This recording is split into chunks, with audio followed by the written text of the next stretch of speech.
estamos com a alegria que provém, que emana do teu Evangelho, Mestre querido, e da tua codificação, Allan Kardec querido, nós aqui reunidos ainda uma vez, no nome de Deus, em teu nome Jesus, em teu nome Kardec, em teu nome Maria, junto aos nossos anjos da guarda e aos mentores do ICEB, particularmente representados por Diolindo Amorim e por Jorge Andréa.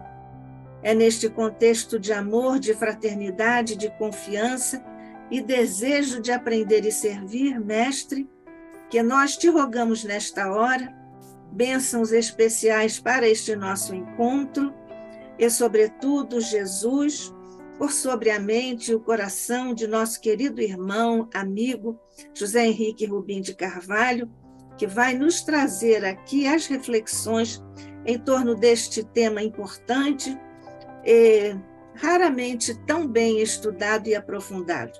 É, portanto, a temática fundamental para tantos estudos que se baseiam nesses contextos e nessas reflexões, que ao te agradecermos, Mestre, a abençoada oportunidade de aqui estarmos,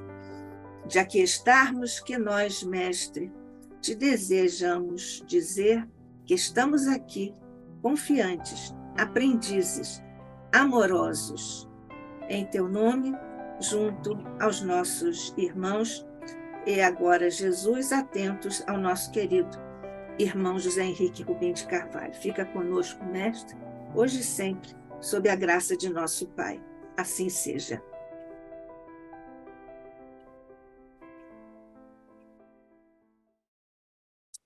Bem, mais uma vez está conosco aqui o nosso querido irmão, que é médico do trabalho, é médico do trabalho, é terapeuta de vida passada, terapeuta floral de Bach, presidente da Associação Médico Espírita de Nova Friburgo, a AME Friburgo, membro da Associação Médico Espírita Carioca, AME Carioca, no núcleo Nova Friburgo da AME Carioca. É expositor espírita e, claro, também aqui no ICEB. Somos todos ouvidos, meu irmão. Oi, minha querida, que saudades aí da nossa equipe. Da nossa equipe. Essa é uma palavra importante, equipe. Exatamente. Temos que trabalhar em conjunto, né? Interconectados, dentro da sistematização da vida, onde todos estamos partícipes de todos os movimentos, de todas as nuances, e isso nos encanta muito. Sabermos que fazemos parte desse universo e que sem nós haveria um hiato, porque desde quando fomos criados, já pertencemos ao universo. E se hoje imaginamos que vamos sair desta visão universal, a gente começa a entender que ficará um hiato que não será preenchido, porque é um local único e exclusivamente para nós estarmos. Então, meus irmãos, depois desse pequeno prólogo, para nos convidar sempre à união, vamos falar desse tema muito importante, do livro Perispírito, do nosso querido Zalmino, um pesquisador, um estudioso, e ele nos trouxe uma das funções do perispírito. E essa função é de sustentação. Como o perispírito sustenta o nosso corpo carnal, nosso corpo físico. Como é que isso tudo funciona? Realmente, isso é apenas uma pincelada dentro de um conhecimento muito mais profundo que ainda desconhecemos. Nós estamos apenas nos pródromos do conhecimento. Sempre gosto de citar a frase do Sócrates, eu sei que nada sei, mas estamos caminhando. dentro dos nossos parcos conhecimentos, a respeito de uma visão mais ampla, um pouco mais profunda. E para isso trouxemos esse tema, a função de natureza sustentadora do perispírito. Vamos passar os slides para que a gente possa verdadeiramente compartilhar esse estudo em equipe. Então, só rememorando as funções do perispírito, o Zalmino nos fala das funções básicas do perispírito. São marcadas por características de natureza instrumental, individualizadora, organizadora e sustentadora. Então, hoje nos cabe falar da função sustentadora. As outras funções poderão ficar para uma apresentação posterior.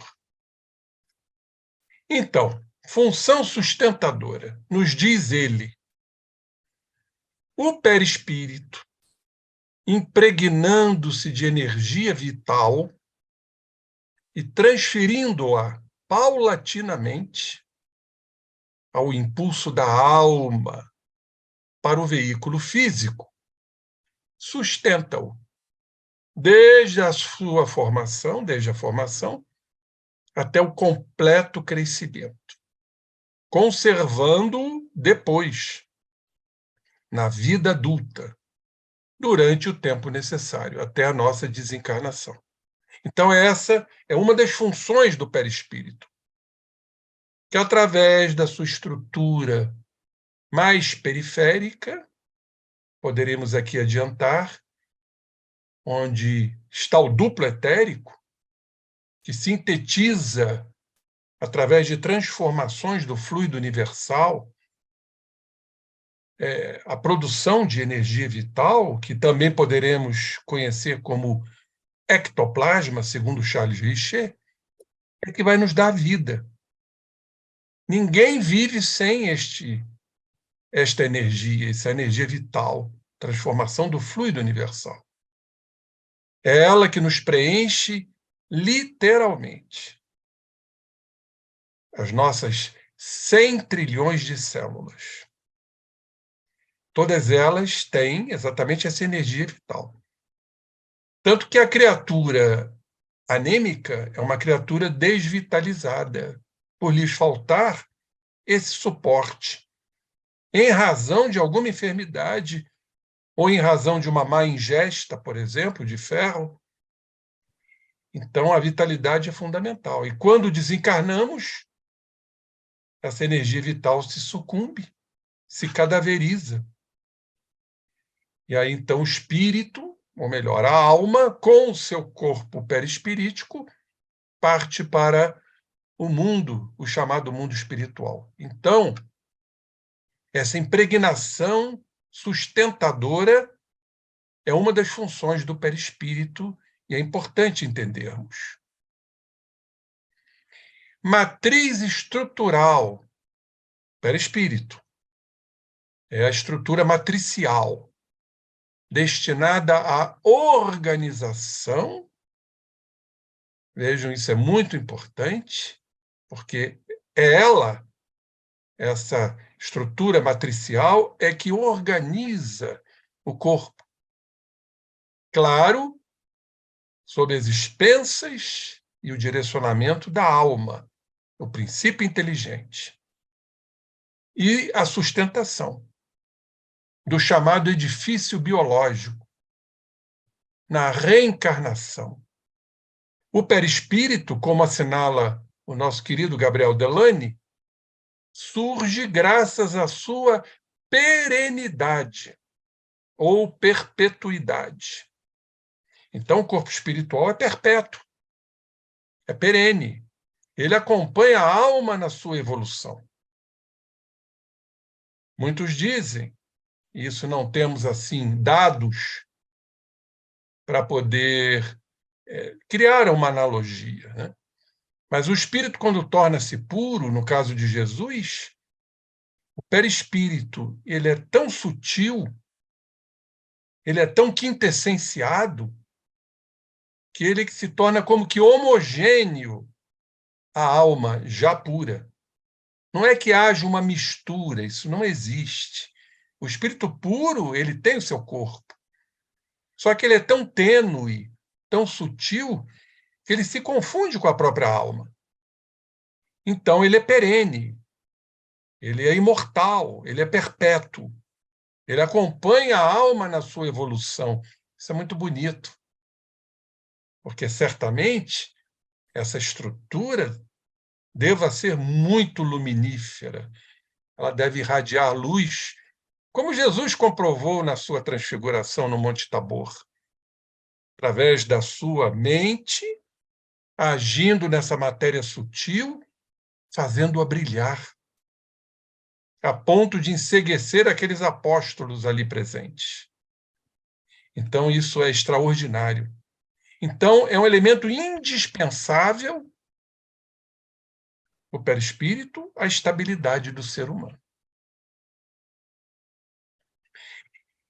E diz aqui, no meio de toda essa complexidade, porque ainda desconhecemos muitas das ações vitais, diz ele aqui, dessa efervescência perpétua, é algo efervescente, perpétuo, e resultante da cadeia de decomposições, é uma química impressionante, de recomposições, e isso ininterruptamente, na formação estrutural do corpo, na trama de nervos, músculos, glândulas a se entrecruzarem, a circularem, a se interpenetrarem. Eu gosto muito disso, mostrando essa conformidade, essa união de tudo se interpenetra, guardadas as suas estruturas, é claro, mas tudo está interpenetrado. Nada é separado, isso é uma visão cartesiana, compartimentalizada. A visão moderna, científica, física, é de interpenetração. Tudo está aderido a. Então, a se interpenetrar de líquidos, nós somos líquidos. 70% do nosso corpo é de líquidos. O resto de matéria densa. Gases. Nós somos repletos de gases, oxigênio, CO2, nitrogênio, aparentemente em desordem. Quem analisa assim acha que isso é realmente uma desordem, quando não é. Tudo segue uma orientação, tudo segue uma ordenação regida pela alma, mas da qual sairá, contudo, a mais estupenda regularidade. Sendo certo que a função pertence ao conjunto, olhem só, e não às unidades que o compõem. A visão de unidade, a visão individualista, poderemos dizer assim, não é assim que o universo funciona e tudo funciona. Tudo funciona em conjunto. E que esta se subordina a uma ordem que não se altera, é inalterável, apesar dos sucessivos afluxos de elementos novos, como nós vamos ver mais adiante. Substituição celular, formação de novos neurônios. Isso é muito interessante entendermos, porque a gente vai compreender que a memória, por exemplo, não está nas células, não está na estrutura do hipocampo, porque se neurônios se substituem, teoricamente perderíamos as memórias. Estão lá nos neurônios. E eles sendo substituídos, como é que as memórias retornam, já que é uma constante substituição? Isso prova categoricamente que as memórias estão no perispírito. E, consequentemente, regidas essas memórias pela alma. dentro do seu périplo reencarnatório de experiências, formando lastro espiritual.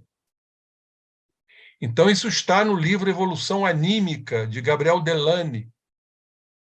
E também está lá no livro Antologia do Perispírito, do nosso querido, que eu cheguei a conhecer, Jorge José, do Instituto de Cultura Espírita do Brasil. Esse livro foi publicado em 1997, pelo Santo Espírito Leon Denis. Antologia do Perispírito. É uma das antologias do Perispírito. Então, essa ação sustentadora, chamada também de conservadora do perispírito, aliás, surge bem patente, por exemplo, no delicado e complexo processo, como falamos, da renovação celular. Sabido é que todas as células físicas, todas, são substituídas a cada ciclo de 7, 8 anos. Então, isso derruba qualquer tese materialista. Se as células são substituídas, perderíamos as memórias. Quando não perdemos. Porque substituem as células. Mas é o perispírito que guarda as memórias e vai imprimir na organização das novas células, porque o perispírito tem a função modeladora. É ele que modela a organização biológica, como nos afirmou Hernani Guimarães Andrade. Campos morfogenéticos, segundo Rupert Sheldrake, biólogo inglês. Então é ele que organiza tudo. E o perispírito é perene, nada se perde. Tudo está lá verdadeiramente arquivado, memorizado, nessa estrutura fantástica que é o perispírito. Imaginem a alma. Muito bem. Sem que, entretanto, seja alterada qualquer parte do corpo. Olhem só. Então, o corpo não se altera. Deveria se alterar, conservando a pessoa, inclusive, os seus traços fisionômicos. Ora, se há uma conservação dos traços fisionômicos, se não há nenhuma alteração, significa que há algo estrutural organizando tudo isto, e não simplesmente o corpo, com sua divisão celular. Se as células são destruídas, onde ficam essas impressões? Quando eu digo destruídas, eu digo substituídas. Olha a referência 5, bibliográfica. Tem-se admitido até aqui que os neurônios, quando ele escreveu esse livro, depois ele reconhece as evidências científicas atuais. Mas tem-se admitido até aqui que os neurônios, não se reproduzindo, pensava-se assim, não podem também ser substituídos. Isso é uma crença que já está obsoleta, ultrapassada, representando assim uma exceção ao princípio geral da renovação celular periódico. Ou seja, as células se renovam num ciclo de 7 a 8 anos, menos os neurônios, que não podem ser substituídos. Só que essa teoria caiu através de novos conhecimentos e novas pesquisas. Olhem só, e ele comprova isso aqui. Está lá, inclusive, no capítulo 10 deste livro, Perispírito e Memória.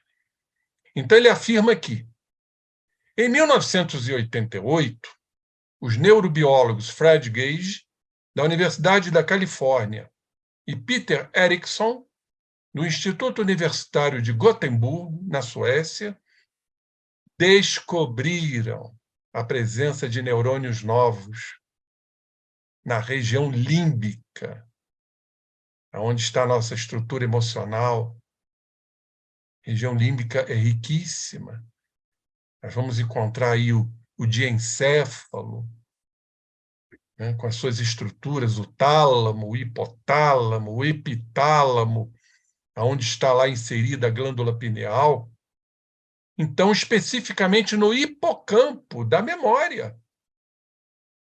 Isso prova que se novos neurônios no hipocampo da memória estão surgindo, onde ficam as memórias antigas? Eis a pergunta.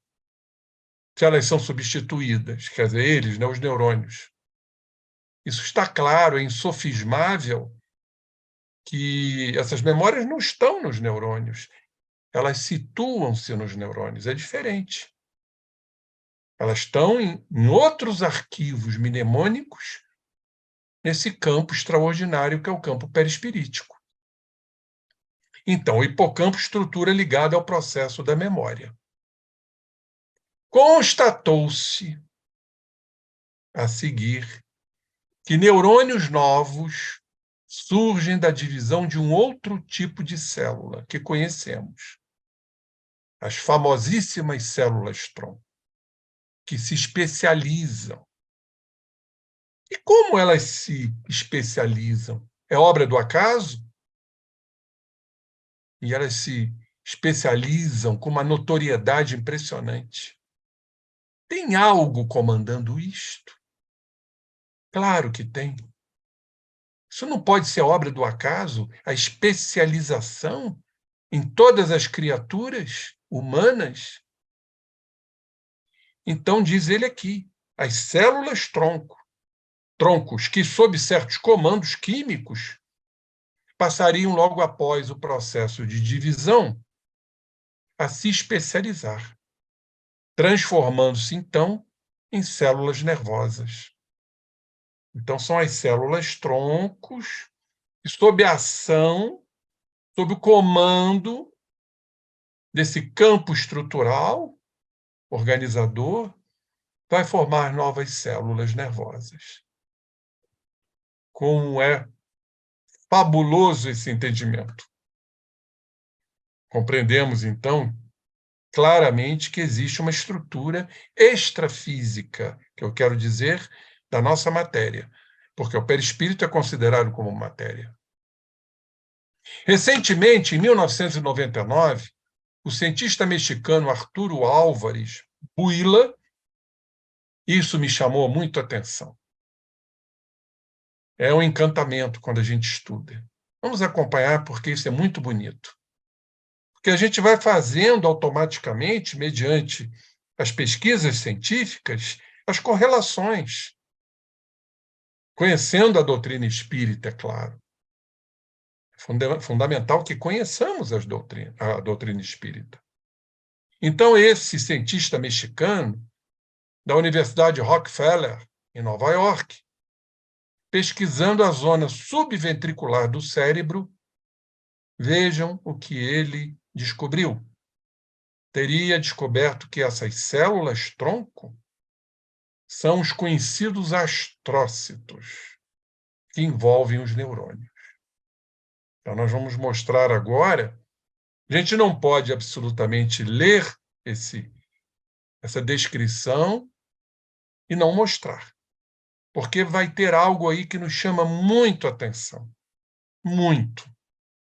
E podemos, então, fazer as conexões e os faceamentos com a nossa doutrina espírita. Astrócito. O que é isto no cérebro? Aqui está um astrócito. Então, vamos mostrar aqui no cursor o astrócito, aqui o neurônio, o seu axônio, os dendritos, que são essas arvorezinhas aqui, uma estrutura que ligam os axônios, que também, porque os astrócitos pertencem às chamadas células gliais. E o oligodendrócito, que vocês estão vendo aqui, também. Mas olhem o astrócito. Tem algo que, quando eu olhei, quando eu fui pesquisar, me chamou muito a atenção. A ligação do astrócito com o vaso sanguíneo. Aí, como a gente costuma dizer no jargão popular, eu gargalhei. Porque são as descobertas. Eureka! Gritei. Eureka! Lembram-se de Arquimedes? Eureka! Olhem como os astrócitos estão ligados. Isso aqui, obviamente, é o cérebro. Como eles estão ligados ao sistema vascular através de uns pés inseridos no vaso. São chamados pés vasculares. Aí a gente começa a viajar com os pés no chão. Porque realmente... Rubinho, Oi, fala. desculpe-me. É porque outras pessoas podem também estar pensando. Você tem esses astrócitos aqui, são 3 aqui embaixo, que estão ligados aqui ao sangue, né? Ao E vaso aqueles sanguíneo. 2 em cima, lá acima, eles também estão ligados? É porque isso aqui está cortado na imagem? Exatamente. Isso? Todos os astrócitos estão ligados ao vaso sanguíneo. O Isso é vaso apenas sanguíneo. uma figura representativa. Tá Tá? bem. Ele é desenho ou é uma foto? Eu colhi no Google, né? Tá bem, É um Google Imagens, né? tá bem. Digamos assim. Obrigada, obrigada. Ele não é retirado de um livro médico, vamos dizer Uhum. assim, mas tem a mesma representação. Sim. E aí também, através de pesquisas, eu busquei no Google Imagens, está lá relacionado, a relação do astrócito, que está ligado ao vaso, vocês podem ver aqui o vaso sanguíneo, acolado ao astrócito, numa glândula pineal, ao pineócito, uma célula da glândula pineal. Então, isso me levou a uma elucubração. O que vem no vaso sanguíneo para que haja essa íntima relação com o astrócito no cérebro e, consequentemente, com o pineócito?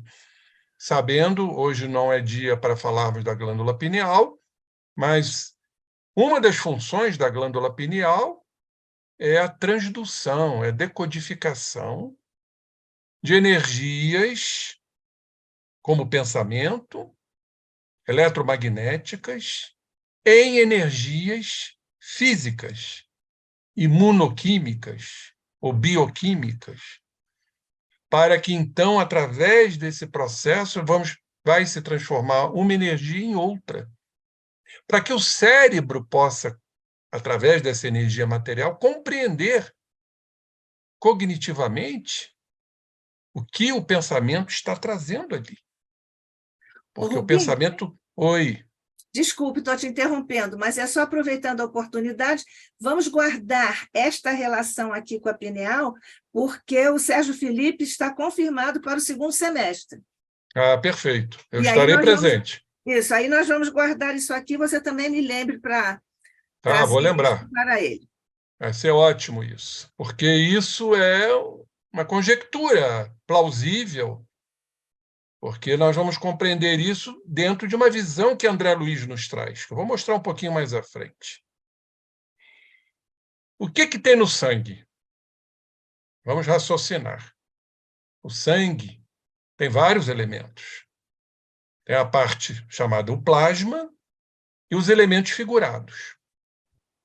O plasma corresponde a 66,66% do sangue. E dentro do plasma nós temos 95% de água.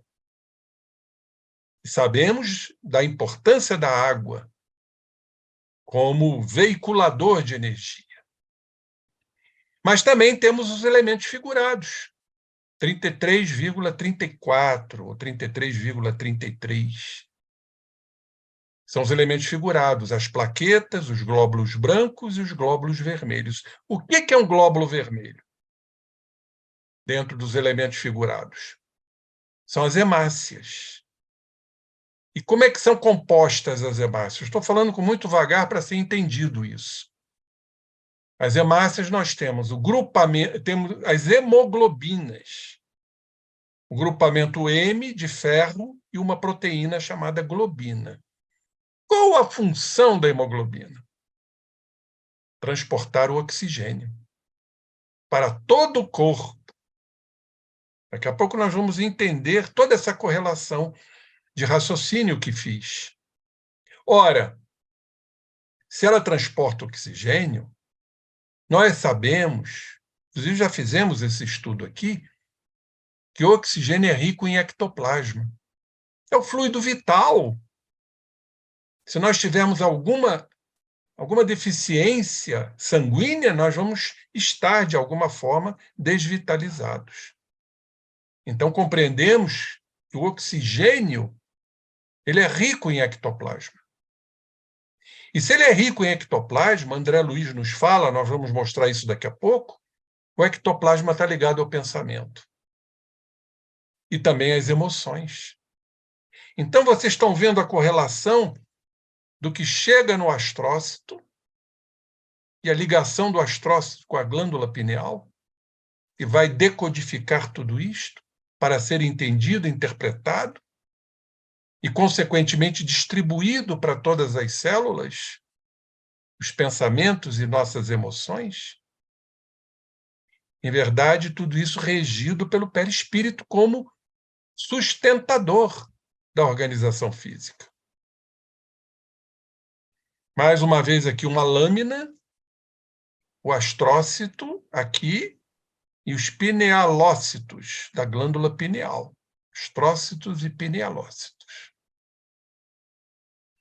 Olhem só mais uma comprovação aqui, o pé vascular. Está aqui, onde o astrócito se insere, como se para absorver o que chega no vaso sanguíneo. Pés vascular. Outra apresentação.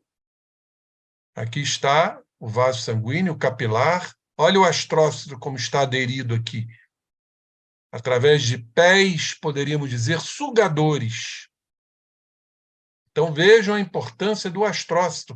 Considerado pelo cientista mexicano, o astrócito como células-tronco. Ou seja, atuando na formação da organização física. Sob a regência de quem? Do perispírito. E aí nós vamos chegar, porque o perispírito está radicado na organização sanguínea. Fechamos o raciocínio. Não sou eu quem digo, quem diz é Alexandre, o mentor. Olhem só, essa foto aqui ela está mais visível, que estão os elementos sanguíneos no vaso. Olhem só aqui os astrócitos aderidos. E a importância disso tudo também na manutenção do nosso sistema imunológico. Olha os macrófagos aqui, anticorpos. Olha o neurônio, o axônio. Aqui está o corpo do neurônio. Aqui outras células gliais, por exemplo, essa célula microglial, ela está ligada também ao nosso sistema imunológico. Tudo, em verdade, funciona harmonicamente. E tudo funciona dentro desta interconexão. Por isso, fui buscar lá em Missionários da Luz, para entender esse raciocínio. No capítulo 13, que fala da reencarnação. A reencarnação do Segismundo. Aí está André Luiz com Alexandre conversando. E o nosso querido Alexandre nos traz essa preciosidade. O corpo perispiritual, que dá forma aos elementos celulares, que forma as células, está fortemente radicado no sangue.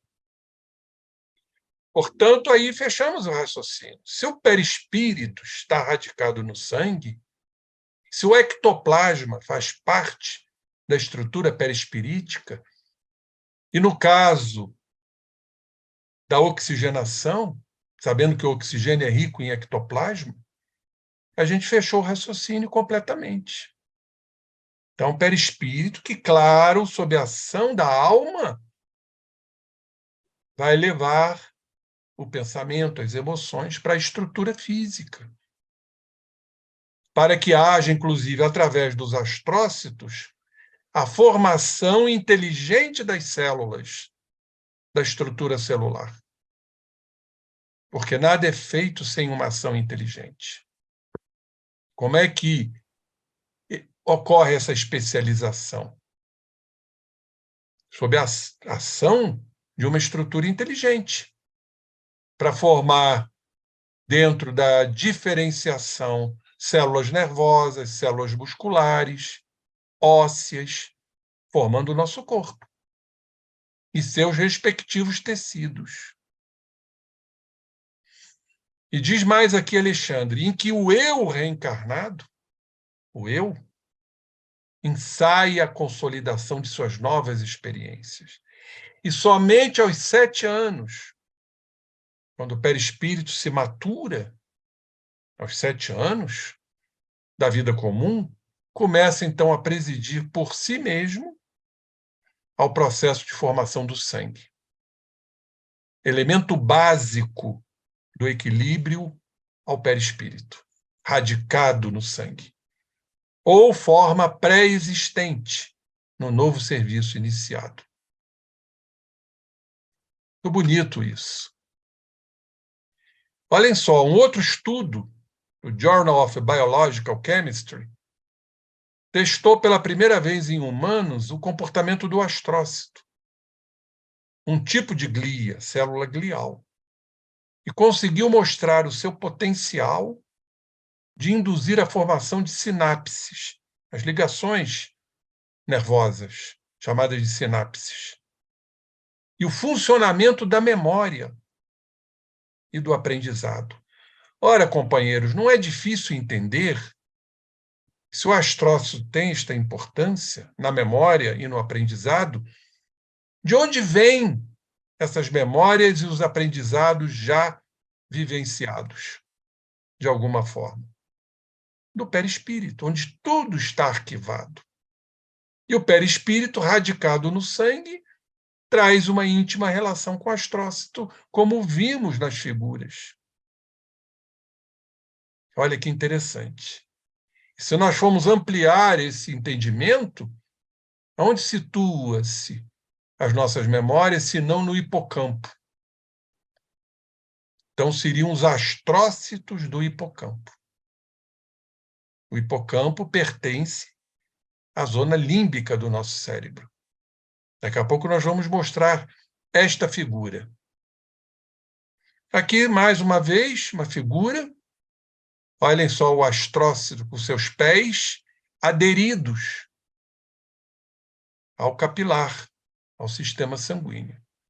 Aqui o axônio, o oligodendrócito, a bainha de mielina que envolve o neurônio, a substância branca do cérebro, tudo interligado, porque, em verdade, nada funciona uma coisa separada da outra. Então, vamos a mais uma evidência. Nós fomos buscar lá nos domínios da mediunidade, no capítulo 28, capítulo que fala dos efeitos físicos. Espírito André Luiz, psicografia do nosso querido Chico, e Aulus, que nos diz o seguinte: o ectoplasma, falamos agora do oxigênio, do sistema sanguíneo, correlacionando com o ectoplasma, que pertence ao perispírito, sua síntese origina-se no duplo etérico. Então, o ectoplasma, diz Aulus, está em si tão associado ao pensamento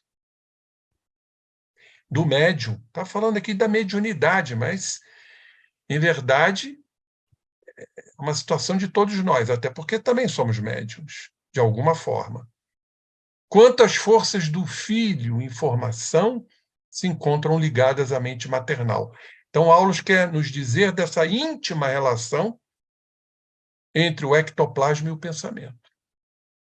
E o ectoplasma está na estrutura sanguínea, perfeito? E a íntima ligação com o vaso sanguíneo, né? Como vimos agora há pouco, aonde o perispírito está radicado. Então, não é difícil entender essa correlação. Esse é um trabalho de Philip Haydon, da Universidade de Tufts, que ele diz o seguinte: mostrou que os astrócitos criam um trajeto não elétrico que permite a comunicação entre sinapses numa área do cérebro que comanda a memória. O hipocampo, já falamos sobre isso. Seriam os astrócitos do hipocampo. Só a título de entendimento, que a figura mostra melhor, aqui está o hipocampo, ligado à memória, ao hipotálamo, nós vamos falar daqui a pouco, tem o tálamo, e aqui a figura não mostra, tem o epitálamo, onde situa-se a glândula pineal. Todas essas estruturas trazem uma correspondência com o diencéfalo. O diencéfalo, nós vamos encontrar essas estruturas, o tálamo, o hipotálamo e o epitálamo. Ô, Rubim, você poderia mostrar aí o caminho, a trajetória elétrica a que o pesquisador que você citou anteriormente propôs? Não, não tem. Ele fala aqui, isso é um outro estudo, que eu não quis Volta lá, por aprofundar. favor, volta lá. Um trajeto não elétrico. Eu tenho um estudo das células gliais, isso me leva a crer, e eu penso dessa forma, a diferença desse trajeto elétrico que nós vamos encontrar no neurônio e um trajeto não elétrico que vamos encontrar nas células gliais, que correspondem, inclusive, à zona límbica, a matéria cinzenta do cérebro. Qual a diferença? Sabemos que o pensamento ele corre pelos neurônios, né? Ele avança pelos neurônios. O pensamento é rápido. E quando falamos de um trajeto não elétrico, ligado às nossas memórias, o que nós pensamos? Algo assim bem mais vagaroso, não elétrico. Isso é um raciocínio meu. Nós pensamos nas emoções. O pensamento vem de uma rapidez fulminante. Muitas vezes a gente pensa e esquece aquilo que pensou. Esquece entre aspas, né? Nada é esquecido. Mas a gente passa de um pensamento para outro, uma velocidade impressionante. Emoção, não. Emoção vem densamente. Por isso que nós guardamos as emoções, inclusive através das reencarnações. Mágoas, sentimentos tipo ódio, amor, apego. E aí, então, fica a pergunta: por que essa correlação? Isso nos indica, penso eu acho que o espírita tem que pensar e raciocinar, que nós devamos baixar a velocidade do pensamento para analisar as emoções. Neurônio, células da glia, os astrócitos. Como fazer isto? As meditações. Quando meditamos, nós baixamos a velocidade do pensamento. A frequência diminui, para que possamos entrar em contato. Por isso que a meditação tem uma importantíssima, uma extrema ligação com nós mesmos, o autoconhecimento. Para nós visualizarmos nossas mágoas, nossas tristezas, nossos desgostos. Para quê? Para a transformação. Então, você citou bem, eu não quis muito me aprofundar, dada a extensão do trabalho, porque eu tenho um trabalho sobre isso. Trabalho científico, desse trajeto não elétrico dos astrócitos, que são células gliais. Vamos voltar ao livro? Trata-se de um dado revolucionário. Nós estamos falando, voltando ao livro, da questão da renovação celular dos neurônios, indicando um potencial praticamente ilimitado de regeneração do cérebro, para um total aproximado de 10 bilhões de neurônios, Nós temos em torno de 86 bilhões de neurônios. Existiriam cerca de 100 bilhões de astrócitos. Então, nós precisamos de muitos astrócitos para renovar os nossos neurônios. 10 bilhões para 100 bilhões. Impressionante esse trabalho. Então, essas pesquisas evoluem, segundo agora anunciado pelo pesquisador russo, Valery Kakekov, da Universidade do Tennessee. Olha a medicina como está avançando, a pesquisa. Já se consegue cultivar em laboratórios células-troncos retiradas do cérebro de pacientes em estado grave, buscando-se, com o auxílio de certas substâncias, fatores de crescimento, chegar à geração de novas células-tronco e depois neurônios. Vejam como a ciência está avançando. Mas nós, como espíritas, sabemos que isso é muito importante, a renovação neuronal em algumas doenças degenerativas do cérebro, como o próprio Alzheimer, doença de Parkinson. Só que sabemos que isso é uma espécie de trégua que a ciência dá à criatura humana.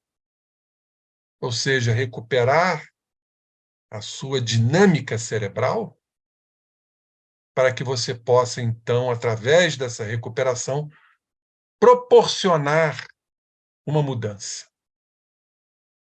Caso contrário, os problemas retornarão, porque a doença não está na organização física, a doença está na alma, com registro no perispírito. Agora entendemos a frase de Jesus: vá e não voltes a errar, para que não te suceda coisa pior. Ou seja, se voltares a errar, mesmo com os neurônios novos, o perispírito vai imprimir nos seus neurônios novos, provavelmente, a doença antiga. Vejam como tudo isso é fantástico. Quando fazemos exatamente a comunhão entre a ciência e os aspectos doutrinários. Ampliam-se, assim, significativamente, as possibilidades de tratamento de doenças graves que afetam o sistema nervoso, principalmente depois que o tcheco Heinrich Wittig-Terle, também lá de Rockefeller, da universidade, demonstrou que neurônios imaturos injetados em cobaias com danos cerebrais migravam, guiados automaticamente por sinais químicos, para os locais onde eram necessários, servindo assim ao restabelecimento das conexões perdidas. Isso está no Milagre da Multiplicação dos Neurônios, foi publicado na revista Super Interessante de São Paulo. Bom, companheiros, esses dados comprovam mais uma vez o papel fundamental dessa extraordinária malha energética que é o perispírito. Já desde suas mais primitivas protoformas, poderíamos chamar princípios perispiríticos, são os princípios das primitivas protoformas, na dimensão animal, no reino animal, sustentando e reorganizando continuamente o edifício celular, através de um número incontável de substâncias químicas, que, sob o comando mental e de acordo com suas características evolutivas, produz e aciona. Tudo está interligado, inclusive de acordo com as características evolutivas do espírito. Essa contínua recomposição celular, sem que seja afetado qualquer dos elementos que identificam a pessoa, já falamos sobre isso, acontece graças à função de sustentação do perispírito. É ele que sustenta tudo isso, que potencialmente garante e conserva a integridade do corpo físico. Respeitada, é claro, a programação kármica de cada um, com seus variados efeitos. Vamos ver o que Leon Denis diz a esse respeito?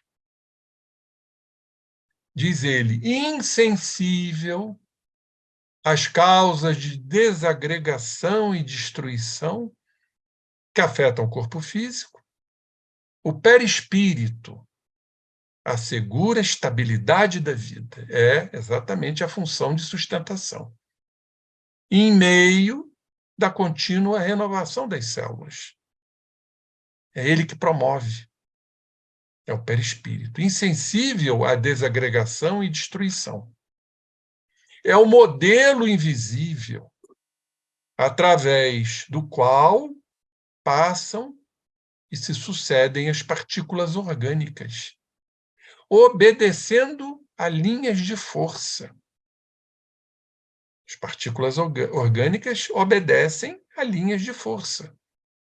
Algo que comande, algo que presida, cuja reunião desses elementos constitui esse desenho, esse plano imutável, reconhecido pelo Claude Bernard, famosíssimo Claude Bernard, como necessário para manter a forma humana, em meio das constantes modificações e da renovação dos átomos.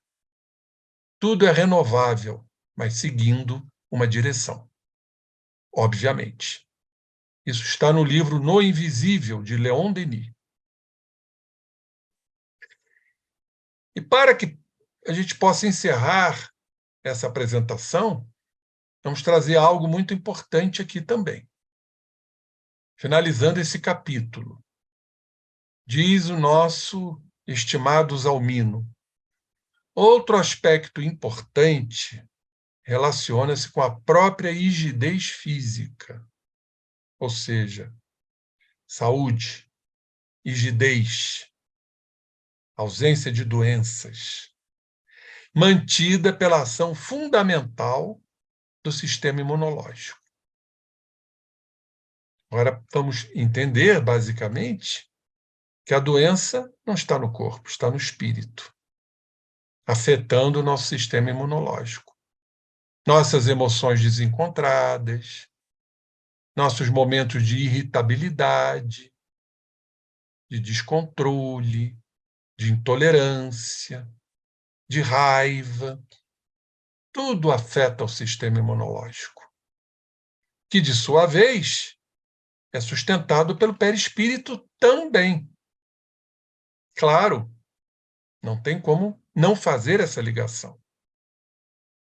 Evidência disso resulta, por exemplo, até do fato que a deficiência imunológica, e isso explicaria as emoções provocando essa deficiência imunológica, ou depressão, é a mesma coisa, gerando processos infecciosos, virais, bacterianos, fúngicos, por conta da falta de anticorpos protetores.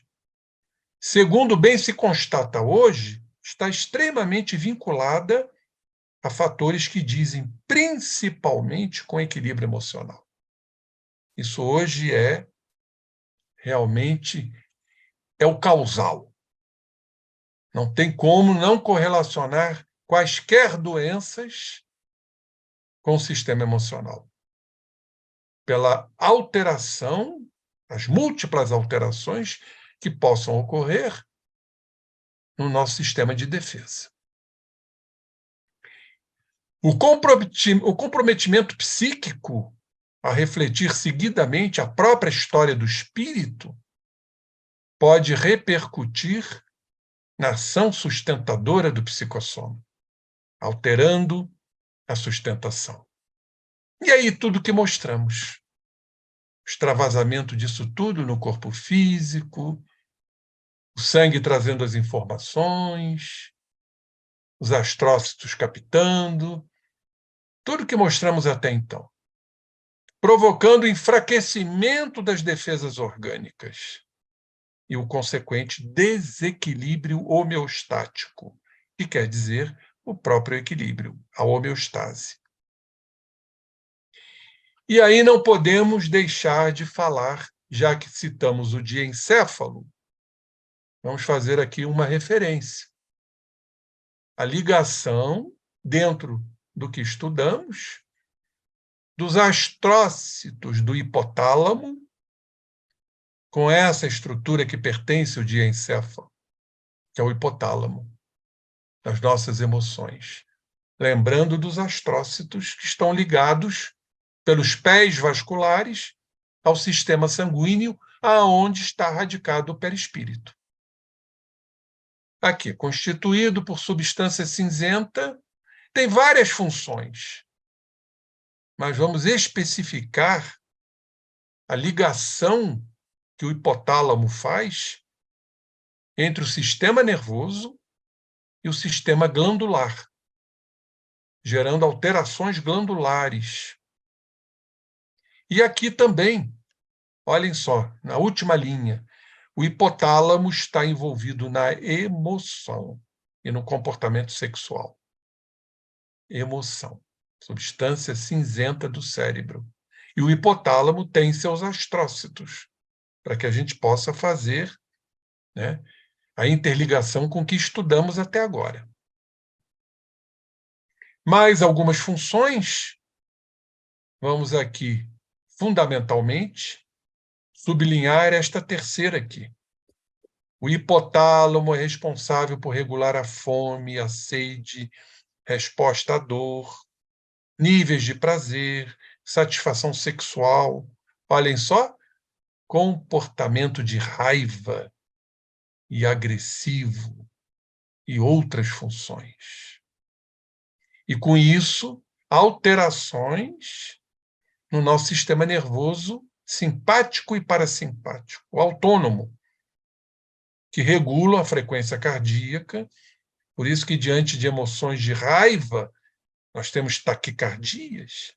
Olhem só, alterando a pressão sanguínea, como o sistema emocional altera a pressão sanguínea, a respiração, a criatura torna-se ofegante, taquipneica, respira assim várias vezes, quando deveria respirar menos, com mais profundidade, e por aí vai. E são outros estudos. Só para vocês terem noção, aqui está o sistema límbico. Então, só mostrar aqui o hipocampo da memória, o hipotálamo aqui em verde, os núcleos talâmicos, mostrando que é no diencéfalo que vamos encontrar o sistema límbico, tálamo, hipotálamo, e olha aqui a pineal, a epífise, pequenininha aqui, inserida, engastada, a epífise no epitálamo. Então, mostrando a zona límbica, que na visão de Calderaro, no mundo maior, é o primeiro andar do cérebro, dos nossos instintos, automatismos, que estão registrados no nosso perispírito. Por isso, a função do córtex motor, do segundo andar, para visualizar, observar as nossas reações e transformá-las, para que a gente possa ascender ao terceiro andar do cérebro, do córtex pré-frontal. Tudo é magnífico.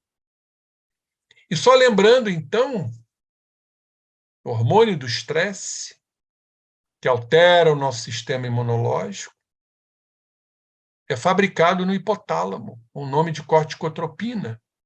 Vai atuar na pineal, na hipófise, formando ACTH, os adrenocorticotrópicos, que vão atuar nas glândulas nossas. Aí há o sistema de fuga e luta. Ou a gente foge da prova, se preservando, ou a gente luta, enfrentando nossos medos. Isso com alterações no nosso sistema de defesa, no sistema imunológico. Aqui só mostrando uma foto do hipotálamo, aqui embaixo a hipófise, atuando na suprarrenal. O ACTH ele vai atuar na suprarrenal. Aqui não diz, mas a fabricação de 2 hormônios. O cortisol está ligado ao nosso sistema de defesa e a adrenalina. Adrenalina, um importante hormônio de defesa, inclusive. Quando estamos diante de um perigo, a adrenalina entra em ação. Ou para a gente fugir, ou para a gente lutar. Olhem só essa ilustração aqui. Esse é o tal eixo hipotálamo pituitário adrenal. Então, voltando aqui à figura, o hormônio do estresse, fabricado aqui no hipotálamo, vai atuar exatamente na glândula pituitária ou hipófise, que vai atuar na suprarrenal. E, como disse, ou lutamos ou fugimos. Olha os hormônios do estresse, havendo uma supressão do sistema imunológico, comprovando tudo que falamos. Então, para realmente finalizarmos, recomposta a harmonia mental, isso dependerá fundamentalmente de nós mesmos, buscar o equilíbrio, buscar a razão diante das provas que se mostram a nós, para que tudo isso funcione harmonicamente. A cura, meus irmãos, embora tenha sua importância, não estará nos remédios. Não estará nas drogas. Estará em nós mesmos. A autocura. A harmonia será desenvolvida por nós mesmos, desde que compreendamos nossos desequilíbrios. Dentro, claro, das possibilidades kármicas. As forças perispiríticas, então, de sustentação, desbloqueadas, vamos desbloqueá-las, voltam a operar, reativando o nosso sistema de defesa, o equilíbrio, a homeostase. E o último slide. Evidentemente, diz o autor, nós estamos aqui apenas engatinhando nos estudos, muitas coisas ainda surgirão, mormente, num planeta de regeneração que estamos já adentrando. Então, o autor diz aqui com muita consciência. Evidentemente, trata-se aqui de um processo extremamente complexo, a envolver não só conhecimentos ligados à fisiologia, à neurofisiologia, à endocrinologia, à biologia molecular ou à bioquímica, mas, sobretudo, adverte o autor, os que implicam numa compreensão maior da própria dinâmica psíquica ligada à realidade espiritual. Não tem como, hoje, nos desvencilharmos dessa visão integral, dessa visão sistêmica, dessa visão holística de totalidade. Corpo, perispírito e alma. Essa conexão fantástica que forma o ser humano encarnado. Porque o desencarnado não tem um corpo. Tem um corpo perispirítico. Companheiros, muito bom o estudo, palpitante, fascinante, polêmico até um certo ponto. Creio que não haja polêmicas, eu acho que tudo é questão interpretativa, para que conheçamos esses mecanismos todos e sempre pautados na doutrina espírita que nos comanda. É a ela que devamos todo esse conhecimento, toda essa possibilidade de discernimento, de entendimento de toda essa dinâmica. E grato ficamos por ter um instituto com a sua primazia de nos proporcionar livremente a apresentação de trabalhos, desde que não firamos os princípios doutrinários. Então, queridos irmãos, mais uma vez agradeço, e mês que vem temos um outro convite para nos encontrarmos novamente. Passo a palavra à querida Nádia, a nossa futura presidente de honra, porque ela vai ser presidente de honra também. Nós já temos Jorge Andréia de presidente de honra. E aí, por que não você? Tem que formar o casal de espíritos. Não. Está muito bem, está muito bem. Só com o nosso querido Jorge Andréia.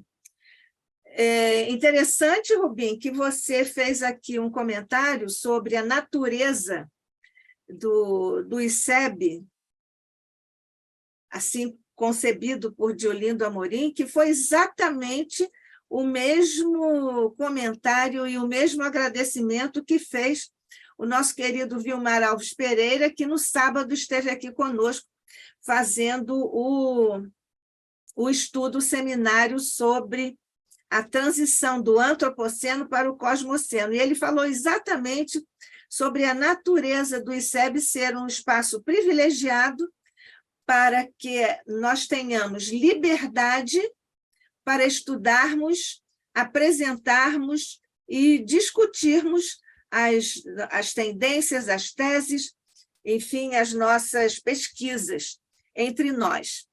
E eu quero agradecer muito, mais uma vez, a você, que é um expositor, digamos assim, histórico do ICEB, e que nos trouxe, mais uma vez, uma pesquisa tão cuidadosa, tão profunda, e eu diria que a sua apresentação hoje é uma espécie de astrócito no conteúdo, porque você colocou os pezinhos em outras direções, buscando ancoragens especiais, não só nos outros momentos e outros campos da pesquisa científica deste tema, como também os fundamentos que estão na nossa doutrina espírita, e citando magnificamente, particularmente, o nosso querido mentor André Luiz.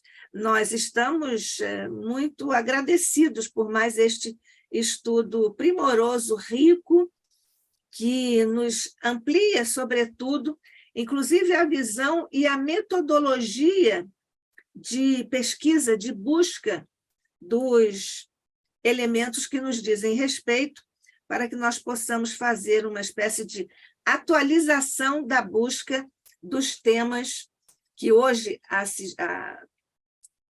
ciência nos traz, ciência oficial, naturalmente, mas com as conexões indispensáveis com a nossa doutrina espírita. Agradecemos muito a você, Rubim.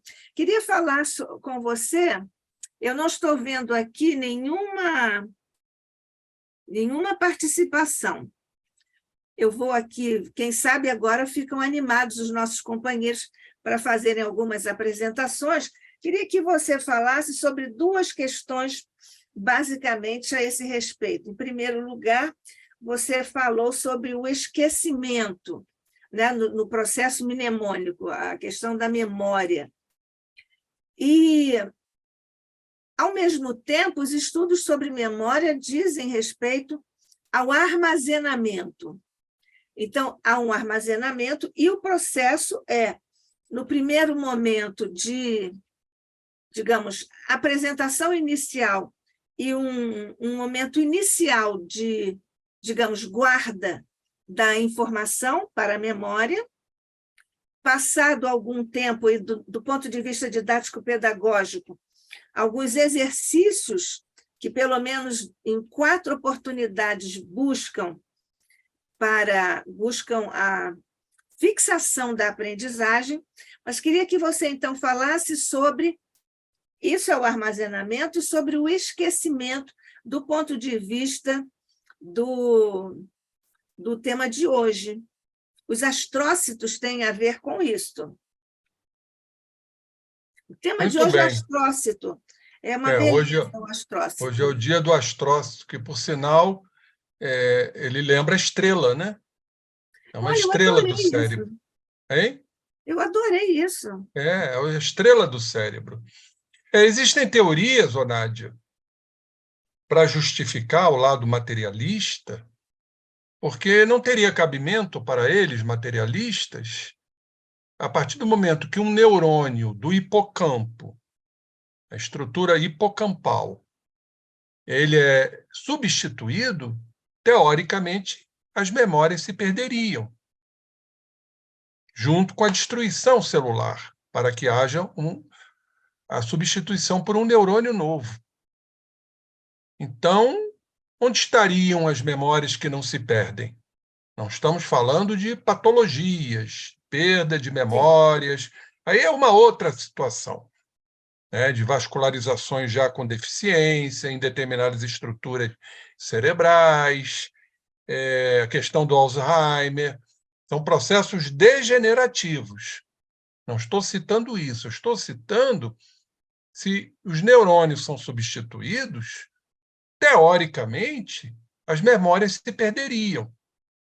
Mas os cientistas materialistas, então, eles criaram uma hipótese, eu nem falei sobre isso, de que essas memórias seriam transferidas para outros neurônios ainda presentes na região hipocampal do cérebro. A amígdala também tem uma importância na memória. Eu mostrei aqui a figura, a amígdala está muito próxima ao hipocampo, pertence à zona límbica do cérebro. Então, aí se justificaria a não perda das memórias por um processo de transferência de um neurônio que está sucumbindo para neurônios existentes. Mas isso ainda não tem uma comprovação científica patente sobre isso. Isso é uma hipótese para que o materialista, que só acredita na matéria, possa entender por que a memória não se perde. Então, é tipo assim, eu estou morrendo, olha, eu vou transferir, né, meus conteúdos todos para você, para que esses conteúdos permaneçam. Então, é assim que funcionaria, dentro de uma visão científica, a não perda da memória, porque nós não perdemos a memória, a não ser os processos patológicos, a idade, os processos demenciais. Isso é uma outra história. Mas a gente não se lembra o que aconteceu na infância? Claro que lembra. Determinadas situações que são inesquecíveis. Como é que a gente lembra? Se neurônios estão sendo substituídos a cada 7 ou 8 anos. Então, segundo o materialista, há uma transferência dessas memórias para outros neurônios. Esses neurônios daqui a 7, 8 anos vão morrer. Eles vão transferir para outros neurônios. E assim fica exatamente esse circuito criado. Mas é muito mais fácil entendermos, na visão espírita, que as memórias não estão nos neurônios. Elas se assestam ou se engastam nos neurônios. Em verdade, elas estão no campo estrutural da forma. Elas estão nessa função sustentadora do perispírito. É muito mais fácil entender isso do que a transposição de memórias de um neurônio para outro. E fica esse jogo constante para que a gente não perca a memória, segundo a visão materialista. Perfeito? Acho que eu respondi a sua pergunta. Sim, mas aí eu tenho uma outra questãozinha adjunta a esta. Nós temos muitas memórias, e professores trabalhamos também com isso, porque nós temos pesquisas que dizem o que você ensina em uma aula naturalmente vai ser perdido. Nós temos alguns gráficos que demonstram isso, por isso que nós precisamos de trabalho de casa para fixar e depois tem que corrigir no dia seguinte, que é para termos um número suficiente de experiências com aquele mesmo conteúdo, para que aquilo fique armazenado. No entanto, existem questões no campo mnemônico em que você acha que esqueceu, mas, de repente, acontece alguma coisa na sua vida, ou então alguma emoção se subleva e traz de volta, como que fosse uma espécie assim, como se estivesse auscultando digamos assim, um campo meio adormecido, e aquilo vem com a memória que está lá no hipocampo, não é isso? Como é que se Sim. dá essa questão?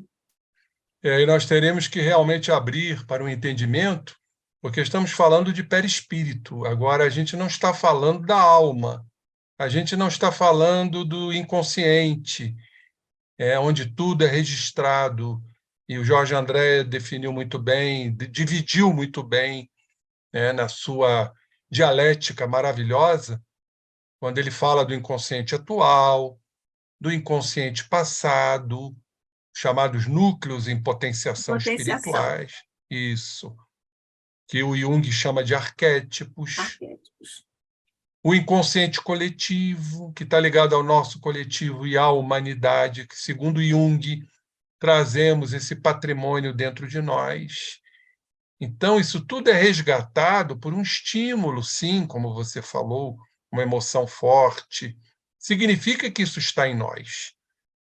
Significa que isso certamente não está nos neurônios, e sim no campo perispirítico e no campo da alma, ou do espírito, como queiram chamar. Eu sempre faço essa distinção baseado em Kardec. A alma é o princípio inteligente, espírito é o princípio inteligente com o seu corpo. Então, tudo está registrado.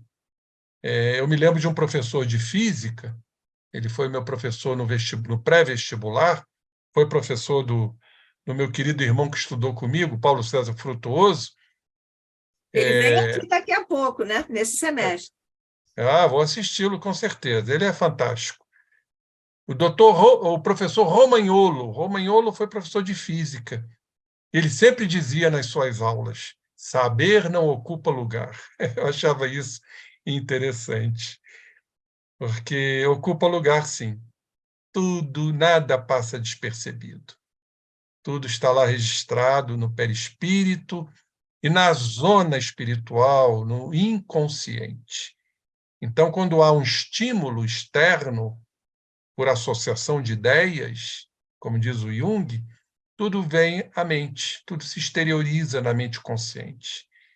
Algo do passado atual, algo do passado mesmo, remoto, né? Pretérito. Nós somos essa estrutura fantástica. E Deus está presente em tudo, né? Sabe, até uma folha que cai da árvore.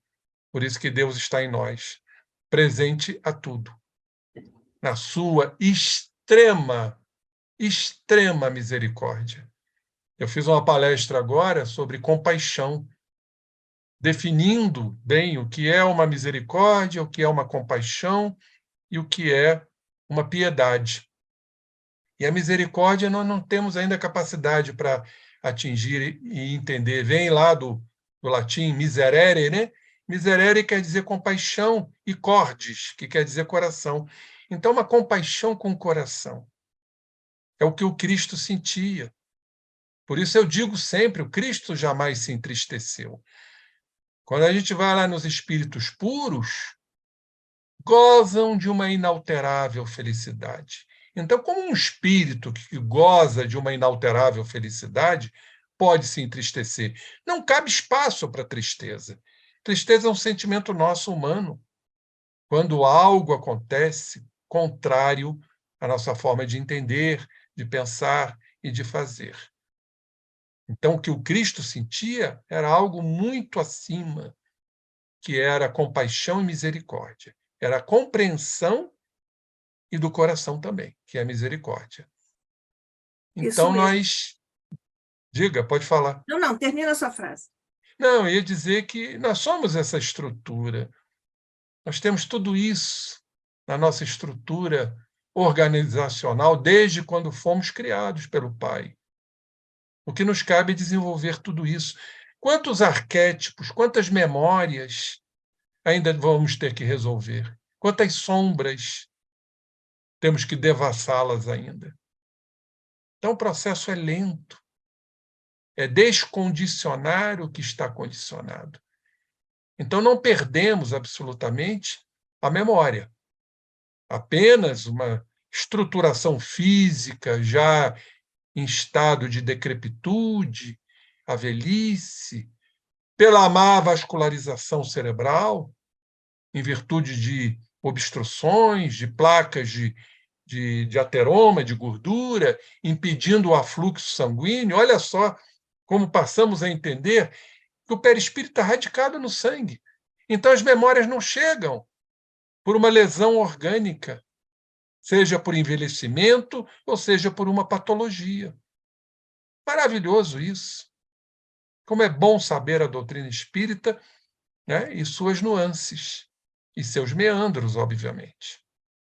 Isso. E os neurônios, nós estamos quase terminando. E os neurônios espelho, Rubim? São os chamados neurônios espelhos, que são explicados, né, como uma causa do autismo, né?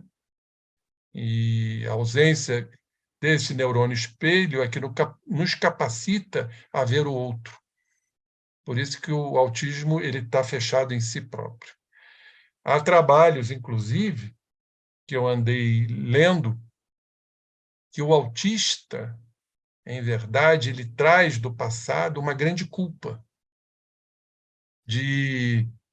por conta dessa culpa, de não molestar a criatura que o circunda, um parente, um amigo, a mãe, o pai. Então, o autista, ele, por conta da culpa, ele fica fechado egocentricamente em si, por ausência dessas células, desses neurônios espelho, porque ele não vê o outro, ele só vê a si próprio. É uma estrutura dos nossos neurônios, os neurônios espelho. Muito bem. Olha, eu continuo aqui sem ver nenhuma... Nada. Hein, sim? Nada. Aldemir? Não, Boa noite, Aldemir. A gente não conseguiu entrar, mas eu queria falar alguma coisinha. Não conseguiu ser visto. Não, não está a imagem, Dalva. Nós estamos sem imagem. Nós estamos com um problema. Mas Sim. não faz mal, nós vimos o trabalho. Eu gostaria de falar, me confraternizar profundamente, com muito amor, a esse nosso irmãozinho, o doutor Rubim, e dizer para ele que eu frequento e trabalho na Sociedade Médico Espírita, aqui no Rio de Janeiro. E nós estamos estudando um pouco, mexendo um pouco com desdobramento, e hoje eu cheguei da rua muito chateado, porque o dia foi um dia de muito trabalho, e resolvi sentar em meu escritório e tentar ler alguma coisa mais sobre desdobramento. Um assunto que está interessando no momento. E fui ler nada mais, nada menos do que a teoria da mediunidade, que é do Zalmino Zimmermann. E agora, quando a Dal falou, vem que vai ter um trabalho aqui sobre duplo etérico. Eu falei, meu Deus, eu já estou me sentindo tão diminuído quando eu leio umas coisas do jeito que tem Zalmino, principalmente, eu fico até pequenininho, porque como é que nós somos ignorantes? Eu, pelo menos, sou. Eu me sinto assim diminuído, porque o que tem de coisas que nós precisamos, devemos conhecer para poder evoluir e tentar ajudar mais alguém que não tem acesso a essas coisas que nós estamos tendo. Você vê o trabalho desse nosso irmão hoje aqui, e desses outros que você tem trazido, é fantástico, Nádia. E quantas pessoas estão aproveitando? Isso me dói, sinceramente, isso me dói. Mas tudo bem, vamos aproveitar enquanto podemos, e quem não quiser que não aproveite, que é uma coisa triste, mas é a triste realidade. Eles não aprenderam ainda que Jesus disse uma coisa simples: amai-vos e instruí-vos. Nós só apenas estamos esquecendo de amar, porque as coisas andam tão difíceis, e de nos instruirmos, então, o que está acontecendo realmente dói. Mas hoje eu tive um fim de dia fantástico, maravilhoso. Pelo que eu li do Zalmino, enquanto eu estava lá no escritório, e pelo que eu ouvi agora o nosso irmãozinho falando, também do Zalmino, baseado principalmente no Zalmino.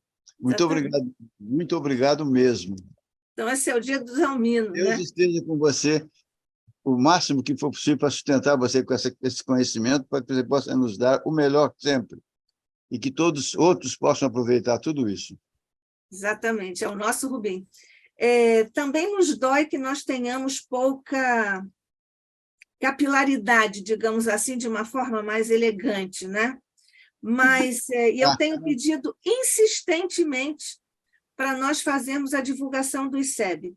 Se cada um de nós, pelo menos cada um de nós, conseguir um companheiro que passe a frequentar o ICEB, nós vamos, por efeito multiplicador, fazer uma outra corrente e uma outra expansão. Mas nós precisamos do compromisso de cada um que está aqui, e eu festejo isso, agradeço muito a presença desses que estão aqui religiosamente, para dizermos dessa forma, aqui conosco em todos os nossos estudos. Todos os nossos estudos valem muito a pena, mas então vamos ter o compromisso de cada um de nós conseguir pelo menos mais um companheiro para vir aqui ficar com regularidade junto de nós no ICEB. Certamente que Deolindo Amorim, que José Jorge, que é também aqui fundador do ICEB, evidentemente Jorge André, Carlos Embaçaí, Lauro Salles, que foi o primeiro presidente, e tantos outros companheiros certamente estão apreciando isso que nós estamos aqui nos esforçando por fazer, por apenas seguindo o exemplo que eles nos deixaram, tentando seguir o exemplo que eles nos deixaram. Então, Rubem, mais uma vez, nosso amigo, nosso querido irmão, muito obrigada. O ICEB agradece essa generosa apresentação e pesquisa que você nos trouxe hoje. Vamos juntos orar para agradecer-te, Jesus amado, a oportunidade que tivemos aqui de estudarmos juntos.